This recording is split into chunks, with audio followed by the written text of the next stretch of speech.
ආයිබෝවන්. අද අපි කතා කරන්නට සූදානම් වෙන්නේ ශ්‍රී ලංකාවේ නිරිත දිගතෙත් කලාපයේ තියෙන හරිව සුවිශේෂී වනාන්තරයක් ගැන. අපේ වගේම ලෝකෙටත් වස්තුවක්. සිංහරාජ වනාන්තරය. මේ කතාබහට අපිට පදනම් වෙන්නේ විකිපීඩියාවේ තියෙන සිංහරාජය ගැන ලියවුණු ලිපිය. අපි බලමු ඒකේ තියෙන තොරතුරු ඔස්සේ මේ වනාන්තරයේ අගය එහි සැඟවුණු දේවල් ගැන ටිකක් ගැඹුරට කතා කරන්න. ඇත්තමම සිංහරාජය කිව්වම ඒක නිකන් කැලෑවක් නෙවෙයි. මේක ජාත්‍යන්තරව පිළිගත්ත වටිනාකමක් තියෙන තැනක්. යුනෙස්කෝවෙන් මුලින්ම ඒ කියන්නේ ධනමෝෂිය 78 දී ජෛව ගෝල රක්ෂිතයක් විදිහට නම් කරලා තිනවා. ඒ කියන්නේ අර තිරසාර සංවර්ධනයයි සංරක්ෂණයයි දෙකම සමබරව යන වැදගත් පරිසර පද්ධතියක් කියන එක. ඊට පස්සේ ධනමෝෂිය 88 දී ලෝක උරුම අඩවියක් කියලාත් නම් කරනවා. ලෝක උරුමයක්. ඔව්.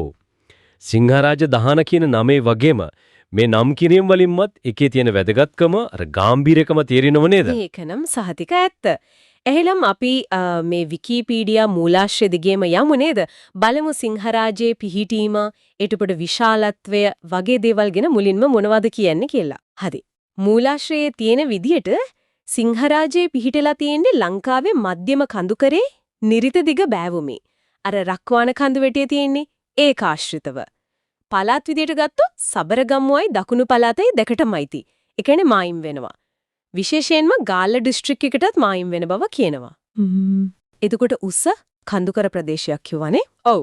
උස මීටර් 300 ඉඳලා ඒ කියන්නේ පහළම හරිය මීටර් 1170ක් විතර වෙනකන් ඉහළට විහිදෙනවලු. මුළු ඒරියා එක හෙක්ටයාර 11250ක්. 11250ක් වර්ග කිලෝමීටර් වලින් නම් 88.64ක් විතර.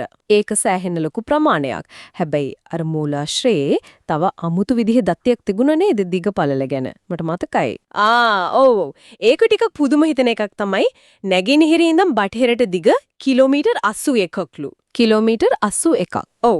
හැබැයි උතුරේ ඉඳන් දකුණට පළල උපරිම පළලම කිලෝමීටර් 7යිලු. ඒ කොහොමද වර්ග ප්‍රමාණයත් එක්ක බලද්දි එක හරිම දිගටි හෙඩයක් නේ කිලෝමීටර් 81ක් දිගයි 7ක් පළලයි කියන්නේ. ඒක තමයි මූලාශ්‍රය නම් මෙහෙම තමයි තියෙන්නේ. සමහර වෙලාවට මේ මනින්නේ වනාන්තරය අර දිගම අක්ෂය වෙන්නේ ඇති. කොහොමුණත් එකෙන් කියවෙන්නේ ගොඩක් දිග පටු තීරුවක් වගේ තමයි මේ වනාන්තරයේ පැතිරලා තියෙන්නේ කියන එක. හරි පුදුමයි. ඒ වගේ පටු තීරයක මෙච්චර ජෛව විවිධත්වයක් රැකෙන එක. ඒක තමයි බුදුමේ. හරි. අපි අර ලෝක උරුම තත්වයට ආයෙත් පොඩ්ඩක් යමු. අහදහස වුණා යඬවටදී ලෝක උරුමයක් වුණා කිව්වා. ඒකට හේතුනේ මොනවද? මොකද සුවිශේෂී වටිනාකම. ඔව් මූලාශ්‍රයේ ඒක පැහැදිලි කරනවා. යුනෙස්කෝ ලෝක උරුමයක් වෙන්න අර ස්වභාවික උරුම පැටර්න් නිර්ණායක තියෙනවනේ. සිංහරාජ්‍ය සම්බන්ධයෙන් නම් නිර්ණායක අංක 9 සහ 10 චීන දෙකම සම්පූර්ණ කරලා තියනවා කියලා කියනවා. නිර්ණායක 9 සහ 10. ඒ මොනවද සරලව කිව්වොත්? නිර්ණායක IX කියන්නේ අර පෘථිවියේ ඉතිහාසය, භූවිද්‍යාත්මක දේවල්, එතකොට පරිසර පද්ධති ක්‍රියාත්මක වෙන විදිය. ඒ වගේ දේවල් නියෝජනය කරන කැපී පෙනෙන තැනක් වීම. නිර්ණායක X කියන්නේ ජෛව විවිධත්වයේ පැත්තෙන්.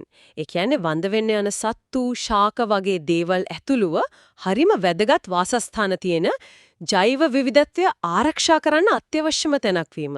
සිංහරාජයේ මේ දෙකටම අදාළයිලු. ඒ කියන්නේ ලෝක මට්ටමින්ම පිළිගත්තු සුවිශේෂී තැනක්. මේ වටිනාකම මෙහෙම රැකෙන්න විශේෂ හේතුවකුත් තියෙනවා කිව්ව නේද? මිනිස්සුන්ගෙන් ලෝක බලපෑමක් නෑ වගේ. අන්න ඒක තමයි. සිංහරාජයේ ගොඩක් හරිය තාම අර කියන්නේ නොඉඳුල්ව. ඒ කියන්නේ මිනිස්සු ගිහින් ලොකුවට හානි කරලා නෑ. මූලාශ්‍රය කියන විදියට මේකට ලොකුම හේතුව තමයි ඒ කැලෑව ඇතුළට යන්න තියෙන අමාරුකම. පාරවල් එහෙම නැති නිසා. පාරවල් අඩුයි දුෂ්කරයි. ඒ නිසා අර ලොකුවට ලී කපන එක වගේ වාණිජ වැඩවලින් ගොඩක් දුරට බේරිලා තියෙනවා. ස්වභාවිකවම ලැබුණු ආරක්ෂාවක් වගේ. ඒකනම් ඇත්තටම හොඳ දෙයක්. එතකොට මේක බලාගන්නේ පාලනය කරන්නේ කවුද? ඒක වන සංරක්ෂණ දෙපාර්තමේන්තුවේ ඇතතේ තමයි තියෙන්නේ කියලා මූලාශ්‍රය පැහැදිලිවම කියනවා. ඒ වගේම ලංකාවේ පහතරට වැසි වනාන්තර තියෙනවනේ. ඒ පරිසර කලාපේ වැදගත්ම ප්‍රධානම කොටස විදිහට සිංහරාජය හඳුන්වනවා. හරි. එහෙනම් දැන් තමයි හොඳම හරියට යන්නේ. මේ සිංහ රජදහනේ ඇත්තටම ඉන්න වැසියෝ. ඒ කියන්නේ සත්තු. ජෛව විවිධත්වය ගැන කතා කරමු. විශේෂයෙන්ම අර ලංකාවට විතරක් ඉන්න සත්තු ආවේනික සත්තු ගැන මේ විකිපීඩියා ලිපියේ ගොඩක් දේවල් ඇති නේද? අනිවාර්යයෙන්ම සිංහරාජයේ තියෙන ලොකුම වටිනාකමක් තමයි ඉහළ ආවේනිකත්වය. ඒ කියන්නේ ලංකාවේ විතරක් ඉන්න සත්තු, ගස්කොළන් හරිම ගොඩක් මෙහෙ ඉන්නවා. හැබැයි මූලාශ්‍රයේ එක වැදගත් දෙයක් කියනවා. අර යාල වගේ වියලි කලාපේ පාක්වල ගියාම අලි, වලස්සොයම ලේසියෙන් දකින්න ලැබෙනවනේ. ඔව් ඔව්. ඒත් සිංහරාජයේදී ඒක ටිකක් අමාරුයිලු ලොකු සත්තු දකින්න එක. ඒ ඇයි? සත්තු අඩු නිසාද? එහෙමද? එතකොට අර දුර්ලභ සත්තු ගැන මොනවද කියන්නේ? දුර්ලභ සත්තු ගැන කතා කරද්දි ටිකක් කනගාටුදායක කතාවකුත් තියෙනවා.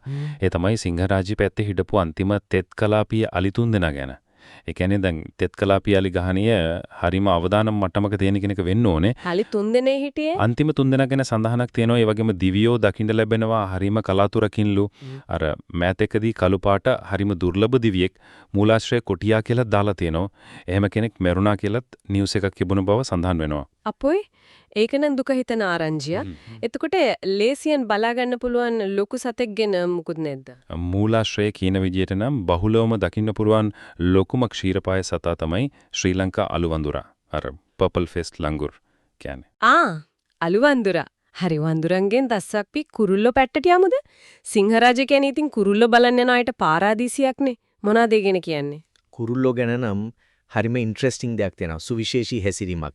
ඒ තමයි සිංහරාජ්‍යයේ කුරුල්ලෝ කෑම හොයාගෙන යද්දී තනියම යනවට වඩා එහෙම නැත්නම් එකම වර්ගය විතරක් යනවට වඩා විවිධ කුරුළු වර්ග එකතු වෙලා මිශ්‍ර විශේෂ ආහාර සෙවීමේ රංචු විදියට යන එක. මික්ස් ස්පීෂීස් ෆීඩින් ෆ්ලොක්ස් කියන්නේ. ඒක හරිම අපූරුයිනේ. ඔව්. ඒක තමයි වැදගත්ම දේ. මූලාශ්‍රය කියනවා මේ වගේ රංචුවකට නායකුරු වගේ දෙන්නෙක් ඉන්නවා කියලා. එකක් තමයි මහ කවුඩා. Greater racket-tales ඩ්‍රොංගෝ. එයා ටිකක් සැරපරුෂයිලු. ආරක්ෂාව දෙනවා වගේ වැඩක් කරනවා ඇති. අනිත් කෙනා රතු දෙමලිච්චා. Orange build බැබ්ලර්. එයා නම් හරිම සද්දේලු. සමහර විට අර කමියුනිකේෂන්, වෝර්නින් කෝල්ස් එහෙම දෙන්නේ ආවෙන්නේ නැති. මේ දෙන්නා තමයි ගොඩක් වෙලාවට මේ රංචුව ඉස්සරහින් යන්නේ. හරිම පුදුමයි. ඒ කියන්නේ එක එක જાතියේ කුරුල්ලෝ එකතු වෙලා එකිනෙකාට උදව් කරගෙන කෑම හොයනවා. ආරක්ෂාවත් එක්ක. නේද? අන්න ඒ වගේ දෙයක්. හරිම සංකීර්ණ සමාජ හැසිරීමක්. එතකොට ආවේනික කුරුල්ලෝ ලංකාවට විතරක් ඉන්න අය. ඔව්. ලංකාවට ආවේනික වැසිවනාන්තර කුරුළු 20 දෙනෙක් විතර ඉන්නවලු. ඒ ඔක්කොම වගේ සිංහරාජයේදී බලා ගන්න පුරුවන් කියලාත් මූලාශ්‍රයේ තියෙනවා. ඒක නම් නියමයි. 20 දෙනාම? ඔව්. උදාහරණ විදියට අර වතරතු මල්කොහා, ශ්‍රී ලංකා රෙඩ් ෆේස්ඩ් මල්කොහා, ඊට පස්සේ ශ්‍රී ලංකා බටටිකුලා, ශ්‍රී ලංකා ස්පර් ෆවුල්, යා හරිම ලස්සන හැංගිලා ඉන කුරුල්ලෙක්. අනිත් කෙනා ශ්‍රී ලංකා කැහිබෙල්ලා, ශ්‍රී ලංකා බ්ලූ මැග්පයි. ආදී වශයෙන් ගොඩාක් අයව නම් කරලා තියෙනවා. කැහිබෙල්ලා නම් හරිම ලස්සනයි. හරි. කුරුල්ලන්ගෙන් බිමට බහිමු. උරගයෝ උභයජීවීන්. ඒ කියන්නේ සර්පයෝ, කටුස්සෝ, ගෙම්බෝ වගේ අය ගැන මොනවද කියන්නේ? උරගයින්ගෙන් නම් ලංකාවට ආවේනික පලාපොළොංගා ගැනයි කුණකටුවා ගැනයි විශේෂයෙන් කියනවා. දෙන්නම විෂ සහිතයි. ඒ වගේම ගෙම්බෝ. ගස් ගෙම්බෝ විශේෂයෙන් හරිම විවිධත්වයක් තියෙනවලු සිංහරාජයේ. ගොඩාක් වර්ග ඉන්නවලු. එතකොට කෘමින් එහෙම සමන්නල්ලු අපෘෂ්ඨවංශීන් ගැන අර ලොකු ලස්සන කොමන් බර්ඩ් විං සමනලයා ගැන කියනවා. ඒ වගේම කෝඩැල්ලෝ. අන්න හරි කෝඩැල්ලන් ගැනත් මූලාශ්‍රයේ සඳහන් වෙනවා. ඉතින් සිංහරාජ අත්දැකීමට ඒකත් අනිවාර්ය අංගයක් නේ. ඒක නැතුව කොහොමද? හරි. තව එක හරිම විශේෂ දෙයක් තියෙනවා. ඒ තමයි සිංහරාජයේ අර උඩහල්ල වෙන්න තියෙන මෝර්නිං සයිඩ් කියන ප්‍රදේශය. Morning side. ඔව්. ඒ ප්‍රදේශයටම විතරක් ආවේනික. ඒ කියන්නේ ලෝකෙ වෙන කොහෙවත් නැති එතන විතරක් ඉන්න කටුස්සන් සහ හූනන් විශේෂ කීපයක්ම ඉන්නවලු. ඇත්තට ඒ කියන්නේ සිංහරාජය අතුලෙත් තවත් පොඩි තැන්වලට විතරක් සීමා වුණු සත්තු ඉන්නෝ. ඔව්. ඒකෙන් පේන්නේ ඒ ක්ෂුද්‍ර පරිසරවල තියෙන සුවිශේෂී බව. ඇත්තරම පුදුම ජෛව විවිධත්වයක් තියෙන්නේ. හරි. සත්තු ගැන කතා කළා ඇති දැන් අපි යමු ගස්කොළන් පැත්තට. ශාක ගැන මොනවද මේ විකිපීඩියා ලිපියේ තියෙන්නේ? ශාක ගැන කතා කරද්දී එක විශේෂ ශාකයක් ගැන මූලාශ්‍රය අවධාරණය කරනවා. ඒ තමයි සිංහරාජයට මාවේනික යෝධ මීවන විශේෂයක්. යෝධ මීවන සාමාන්‍ය මීවන වලට වඩා කොච්චර ලොකුද? මූලාශ්‍රය කියන විදිහට මේ මීවන ගහක් මීටර් 2 ඉඳලා 5ක් විතර උස යනවලු. මීටර් 5ක්. මීවන ගහක්. ඔහු. ඒ කියන්නේ මිනිහෙකුටත් වඩා දෙතුන් ගුණයක් උසයි. ෂා ඒකනම් ඇත්තටම යෝධ තමයි. වෙන මොනවද ශාක ගැන තියෙන විශේෂ දේවල්? තව එක රසවත් කතාවක් තියෙනවා. සිංහරාජය කියන්නේ හෙළ ඔසුවේ මහගෙදර වගේ කියලාත් කියනවා. හෙළ ඔසුවේ මහගෙදර. ඕ ඒ කියන්නේ ඉතින් අපේ දේශීය වෙදකමට ඕන කරන වටිනා බෙහෙත් පැලෑටි සමහර විට දුර්ලභ ඒවා පවා මේ කැලේ ඇතුලේ ගොඩක් තියෙනවා කියන එක වෙන්නටි මූලාශ්‍රය අදහස් කරන්නේ. ඒකත් වැදගත් වටිනාකමක් නේ. පාරිසරික විතරක් නෙවෙයි. ඇත්තම. හරි. ඉතින් මේ හැමදේම බලන්න අත්විඳින්න එතනට යන්නත් එපයි. සිංහරාජයට ඇතුල් වෙන්න තියෙන පාරවල් ගැන මොනවද මූලාශ්‍රය කියන්නේ? ඔව් ඒ ගැන තොරතුරු තියෙනවා. ප්‍රධාන පිවිසුම් මාර්ග කීපයක්ම දක්වලා තියෙනවා. ප්‍රධාන වශයෙන් 4ක් ගැන කියනවා. එකක් තමයි ලංකාගම පිවිසුම. ලංකාගම කියනවනම් වැලිපැන්නෙන් බැහැලා පැලවත්ත නෙළුව හරහා යන්න පුළුවන්ලු. ගාල්ල පැත්තෙන් එනවනම් උඩුගම තවලම නෙළුව හරහත් ලංකාගමට එන්න පුළුවන්ලු. හරි. තව අනික කුඩව පිවිසුම මේකත් ගොඩක් අය යන තැනක්. කොළඹ ඉඳන් එනවනම් කලවාන හරහා කුඩවට යන්න පුරුවන් චේනවා. කුඩව. හරි. ඊළඟට පිටදෙනී පිවිසුම මේක දකුණු පැත්තෙන් ඇතුල් වෙන එකක්. කොළඹ ඉඳන් ගාල්ලට ගිහින් එතනින් දෙනියාය පල්ලේගම මෙදේරි පිටිය හරහා පිටදෙනියට යන්න පුළුවන්ලු. පිටදෙනිය. හරි. හතරවෙනි එක. හතරවෙනි එක සමන්ගල පිවිසුම. ඒකත් දෙනියාය පැත්තෙන්මයි. කොළඹ ඉඳන් ගාල්ල දෙනියාය ඇවිත් එතනින් විහාරහේන හරහා සමන්ගලට යන්න පුළුවන් කියලා තේනවා. ඒ කියන්නේ එක එක පැත්තෙන් වනාන්තරයට ඇතුල් වෙන දොරටු කීපයක්ම තියෙනවා. ඔව්. Tamanට පහසු පැත්තකින් යන්න පුළුවන්. එහෙනම් අද අපි මේ විකිපීඩියා ලිපිය පාවිච්චි කරලා සිංහරාජ වනාන්තරය ගැන සෑහෙන දේවල් ටිකක් ගැඹුරින් කතා කළා. ඒකේ ලෝක උරුම වටිනාකම, ඒක තාම ගොඩක් දුරට නරක නොවී තියෙන හේතුව, අර ආවේනික සත්තු විශේෂයෙන් කුරුල්ලන්ගේ අර මිශ්‍ර රංජු කතාව හරිම අපූරුයි. ඔව්. අලි දිවියන් වගේ වඳවීගෙන යන සත්තු ගැන තොරතුරු, අර මීටර් 5ක උස යෝධ මීවන, හෙළ ඔසුවේ මහගෙදර කියන එක මේ හැමදෙම ඇත්තරම සිංහරාජයේ වටිනාකම පෙන්눔 කරනවා. ඇත්තම මේ තොරතුරු ඔක්කොම එකට ගත්තම පේනවා සිංහරාජය කියන්නේ ඇත්තටම අර සිංහ රජදහන කියන නමට හරියටම ගැලපෙන ආරක්ෂා කළ යුතුම ජාතික වස්තුවක් කියලා. පාරිසරික වටිනාකම විතරක් නෙවෙයි ජෛව විද්‍යාත්මක සංස්කෘතික අතිනුත් හරිම පොහොසත් තැනක්. අවසාන වශයෙන් අපේ සවන් දෙන අයටත් පොඩ්ඩක් හිතන්න දෙයක් ඉතුරු කරමු නේද?